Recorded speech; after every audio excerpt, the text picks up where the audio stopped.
వరద బాధితుల కోసం కర్నూలు జిల్లా ఆదోని ఎమ్మెల్యే డాక్టర్ పార్థసారథి భిక్షాటన చేశారు. మున్సిపల్ మెయిన్ రోడ్డు నందు పలు దుకాణాల్లో నిధులు సేకరించారు. ప్రముఖ పారిశ్రామికవేత్త విట్ట రమేష్ ₹1,00,000, మల్లికవ్వ ₹50,000 ఇలా ఎంతో మంది తమకు తోచిన సహాయం అందిస్తూ వరద బాధితులకు అండగా ఉంటామని నిలిచారు. భిక్షాటన చేస్తూ వచ్చిన డబ్బులను సీఎం సహాయ నిధి కింద బాధితులకు ఇస్తామని ఎమ్మెల్యే పార్థసారథి తెలిపారు. అలాగే తన 1 నెల జీతాన్ని విరాళంగా ఇస్తున్నట్లు పార్థసారథి ప్రకటించారు. మున్సిపల్ మెయిన్ రోడ్డు నందు పలు దుకాణాలతో నిధులు సేకరిస్తూ భిక్షాటన చేస్తూ వచ్చిన డబ్బులను సహాయ నిధి కింద ఇస్తామని ఎమ్మెల్యే పార్థసారథి తెలిపారు. వరద బీభత్సం సృష్టించినటువంటి ఇబ్బంది అంతా ఇంత కాదు.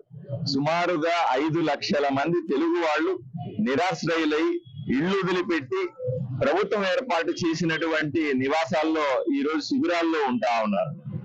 తినడానికి తిండి లేక, కట్టుకోవడానికి బట్ట లేక, ఉండడానికి ఇల్లు లేక, చేసుకోవడానికి పని లేక ఎన్నో రకాలుగా ఇబ్బంది పడుతున్నటువంటి తెలుగు ప్రజలను ఆదుకోవాల్సిన బాధ్యత రాష్ట్ర వ్యాప్తంగా ఉన్నటువంటి అందరూ తెలుగు వాళ్ళది, దేశవ్యాప్తంగా ప్రపంచవ్యాప్తంగా ఉన్న తెలుగు వాళ్ళందరికీ కూడా ఉంది.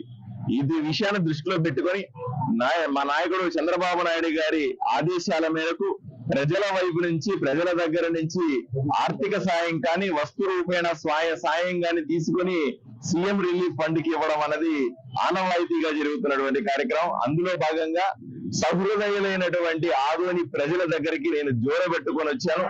ఈ రోజు తమకు తోచిన సాయాన్ని అందించి సాటి తెలుగు వాళ్ళని ఆదుకోవాలండి అని నేను విన్నవించుకుంటూ షాపుకు ఇల్లుకి 1 వారం రోజుల పాటు నేను ఈ దానాన్ని స్వీకరిస్తాను.